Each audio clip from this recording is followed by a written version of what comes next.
Please, go out with me on the premise of marrying me. Paul, whom I had met through a friend's introduction, asked me out on a date. He, who is 3 years younger than me, told me that he had fallen in love with me at first sight. Considering my age and the fact that I had been contemplating marriage, I decided to accept his offer. We eventually got married a year later. My name is Michelle. I'm 34 years old and I work for an international corporation.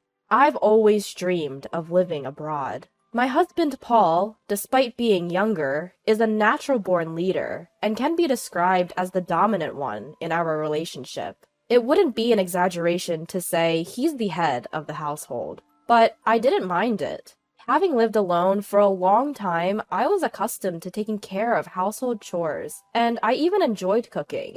Paul rarely helped out, but I never found chores burdensome. On the other hand, Paul always took the lead when we went out together, allowing me to simply enjoy myself without having to worry about anything.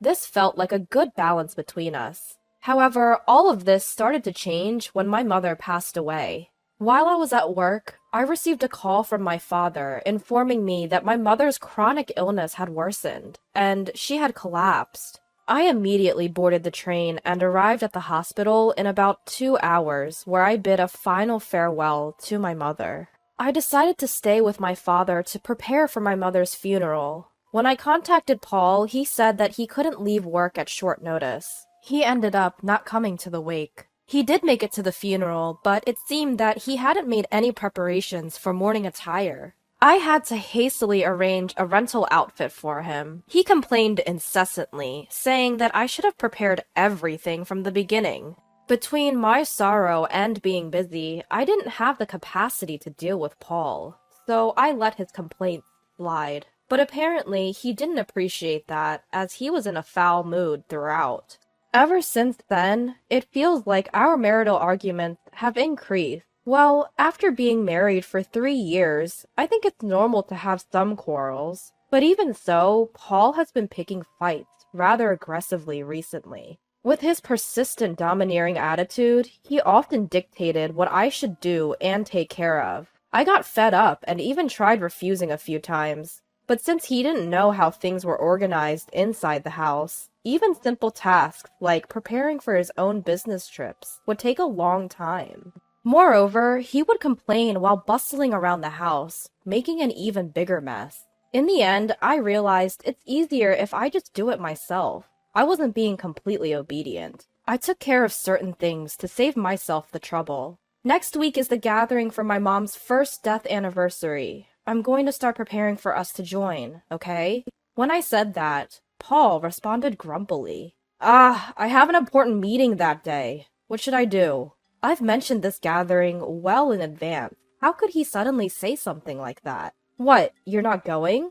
Paul responded with a heavy sigh. It's not that, but it'll be tough to delegate everything to my juniors, you know? He seems happy about his recent promotion and constantly talks to me about his junior team members at every opportunity. I felt like sighing right back at him. Please plan for it, okay? I emphasized. It was the day before my mother's first death anniversary gathering. When I got home from work, Paul was sulking and drinking beer in the living room. I'm sorry I'm late. I had to work overtime. I'm sure he's in a bad mood because I came home late, causing a delay in dinner preparation. I've been waiting here for an hour, just as I thought. But it's just 1 hour, isn't it? If he couldn't prepare his own dinner, he could have gone out to buy something. I did let him know what time I'd be home, so he could have taken some initiative and done things on his own. Suppressing the urge to say all that, I handed him a takeout box. I thought it'd take too long if I cooked, so I picked this up on my way home instead. In response, Paul slammed a glass filled with beer onto the table. Takeout again? Aren't you slacking off a bit too much lately? Again? The last time I brought home takeout was about 2 weeks ago. Sure, I've been busy lately, and maybe I haven't been cooking a feast every day. Nevertheless, I'm mindful of maintaining a balanced nutritional intake and rarely rely on prepackaged items. So I don't think I deserve that kind of criticism. As I was considering whether to retort or not, Paul, misunderstanding something, decided to pour salt in the wound. Can't say anything because it's true, huh? Do your chores properly. You've been coming home late lately, saying you're working overtime. You're probably just out having an affair, Paul shouted. His words sparked a flare of resentment that had been building in me. Enough is enough. If you know I'm working late, the least you can do is prepare dinner for us. It's fine if you can't cook. Picking up some takeout isn't too hard to do, is it? I always make sure to inform you when I'm going to be late, and even with the busyness, I take care of all our household chores. There's no need for that kind of tone. Paul gave me a glare. Huh? You're 3 years older than me, you know. I could have married a woman in her 20s, but I chose an older woman. Show some gratitude and do as I say. There's no one else who would want you, so you'd be in trouble if I were to leave you, wouldn't you? Did he really just say that? I was ticked off and couldn't hold back any longer. Then you should have married a younger woman. When we started dating and before we got married, didn't I ask if you were okay with me being older? You said it was okay, and that's why we got married. Even without you, I could have managed my life. Paul laughed mockingly at my words. Whatever. Let's get a divorce. With that, Paul took his beer and the takeout box and retreated to his room. We've had our share of arguments, but this was a first. I was done with him. I decided to eat my takeout dinner to calm my nerves. He must have been irritated because he was hungry. That's what I thought as I filled my stomach, but I couldn't settle down after all. I couldn't believe this was happening the day before my mother's first death anniversary. After some time had passed, I called out to Paul from outside his room. We need to leave by 8 a.m. tomorrow, so I'll wake you up around 7. There was no response, but I could sense that he was awake, so he must have heard me. With those words spoken, I went to sleep. The next morning when I woke up early, Paul was already gone. The bags I had prepared were still in the room. It didn't seem like he headed to the gathering without me. Where did he disappear? I called his cell, but there was no answer. There was no response to my texts either. Since there was no other choice, I left a voicemail message and started preparing to head out on my own. I got a hold of Paul while I was waiting for the train at the station. I have to go to my meeting. I can't leave it to my juniors after all. When I answered the phone and heard only that, I panicked. Wait, what? Hold on! Despite my words, my voice was drowned out by the noise of the train, and the call ended. Overwhelmed by an indescribable mix of anger and resignation, I found myself in a state of stunned bewilderment. Before I could think further, the train arrived. Carrying unnecessary luggage for 2, I boarded the train alone. When I arrived at my father's house, my father asked anxiously, "Where's Paul?" My father had been depressed since my mother's passing, and I didn't want to worry him further. I took a deep breath, managed to put on a smile, and said, "Sorry, he got called into an important meeting. He was supposed to come here, but he recently got a promotion, and it sounded like an important meeting, so I told him he should prioritize that." My father nodded, understanding the situation.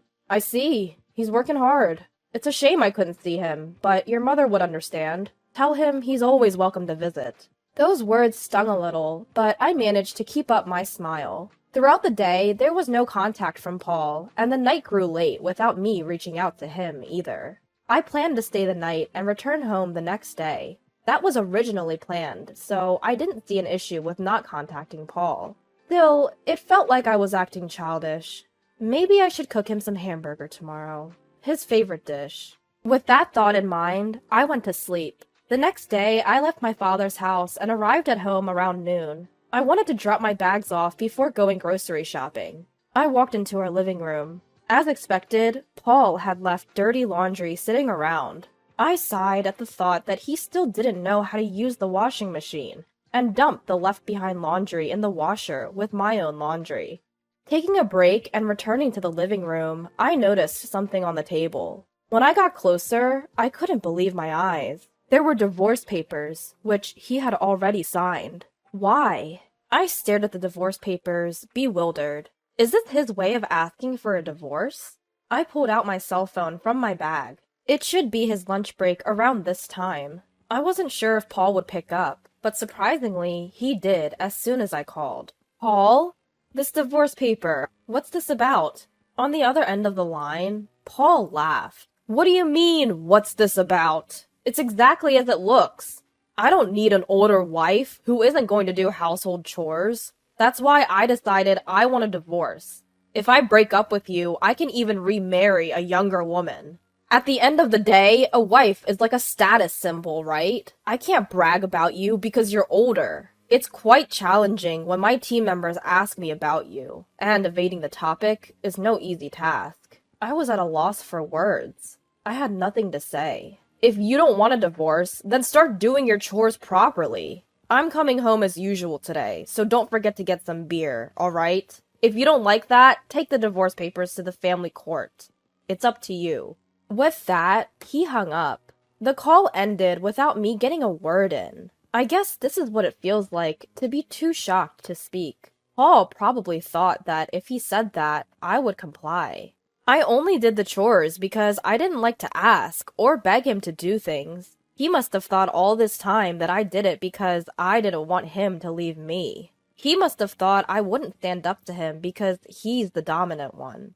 Being married to a younger husband is sometimes envied, but really, there's nothing notable about it. I often found myself emphasizing the fact that my husband is younger. He's average in looks, average in personality, and earns an average income. There's nothing unique about him, so saying he's younger was just convenient. When we got married, I was worried about the age difference.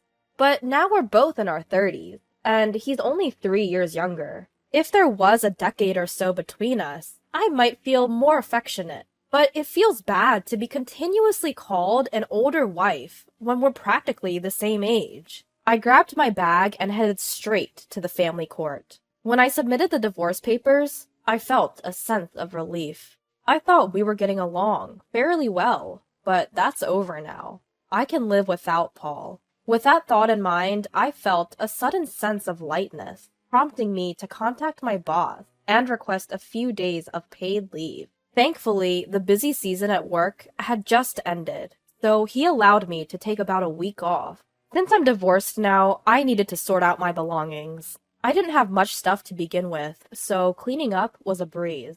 I took the bigger items to a storage unit, packed my essentials and clothes in the car, and on a whim, I decided to head to a hot spring resort. It seemed to be the off-season for hotels, too, so I was able to book a stay at a cheap rate on the spot. I felt the excitement as I drove. As I enjoyed the hot springs and relaxed in my room, my phone rang. Michelle! I told you to get beer, didn't I? Where the hell are you?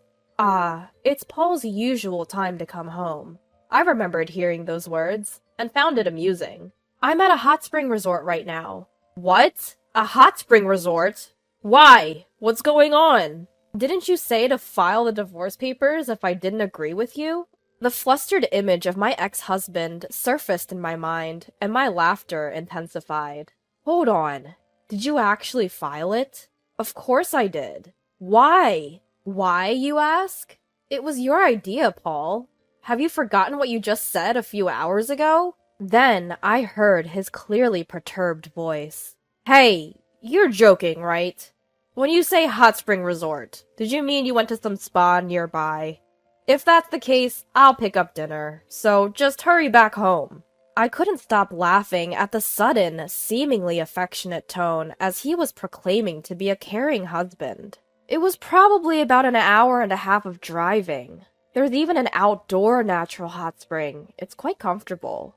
I wonder if it will rain cats and dogs tomorrow since you're going out to buy your own dinner. I've already taken my belongings out so that you won't have to worry about me coming back. Please, take care of yourself. Paul was pleading desperately for me to return. But of course, I had no intention of going back. You're the one who prepared the divorce papers in the first place. Have you forgotten? It was blatantly obvious that you were using the threat of divorce to control me. I told you I could live without you. Now that you've divorced your older wife, you can go find a younger one. Whether you can or not, I don't know. Paul was completely silent. It might be none of my business, but you should probably consider moving out of that apartment too. Finally, Paul found his voice again. Why should I? His voice was barely a murmur. Think about your income. You'll go bankrupt soon if you keep living there. You can't clean, do laundry, cook. You'll have to use a housekeeping service and eat out, right? That costs money. It would be a problem if most of your salary went into rent. You thought you were the one providing for me, but my salary is actually almost double yours. You were never providing for me. If anything, it was the other way around. Also, you were acting all confident just because one junior came alone. But did you know that I have multiple juniors working under me, and even more juniors working under them? I don't usually talk about work because Paul gets moody, but I outranked him in both position and salary. You'd think he'd notice after living together, but it seemed like he was finding out for the first time. Perhaps Paul, being the dominant and proud man he is, kept his ego intact by looking down on me. Now that he can't look down on me, he must be feeling defeated. I've shattered his pride as payback for all these years. The reason I took care of household chores without complaining, even though you acted like a domineering husband at times, was partly because you were younger, and I cut you some slack, and partly because it was too much hassle to ask you for anything. It's not because I needed you to stay with me. I was just taking care of your needs while I was at it with my own chores. So when you said, do the chores or we divorce, of course I chose divorce. We're strangers now. Goodbye then. I said all I wanted to say and hung up. Feeling refreshed, I enjoyed the hotel's food. Afterwards, as expected, Paul reached out for reconciliation, but I told him with a smile, I'm older than you. I'm sure you don't want me back. Presumably, he wasn't successful with younger women. Eventually, Paul gave up and moved out of the apartment. I hired a lawyer for the division of assets, demanding more to compensate for the burden of household chores that had been imposed on me until now. Paul, being cheap, didn't hire a lawyer, and so I had the upper hand with my lawyer. We were able to reach an agreement with favorable conditions for me. By the way, it seems that Paul's only junior had been complaining to others about how poor his leadership was, to the point that he couldn't even consider him a boss. Paul overheard this, and they are currently in the midst of a dispute. He should have known how important it is to take care of your own junior. As for me, I had been offered a position at our overseas headquarters. I had been declining due to the current circumstances and out of consideration for Paul, but I finally decided to take on the opportunity. I'm currently preparing for my transition. I've been causing my father some worry, but we've started practicing video calls so we can keep in touch when I'm abroad. I am content because I'll be able to pursue the job that I have been dreaming of since I was a child. It's time to give it my all.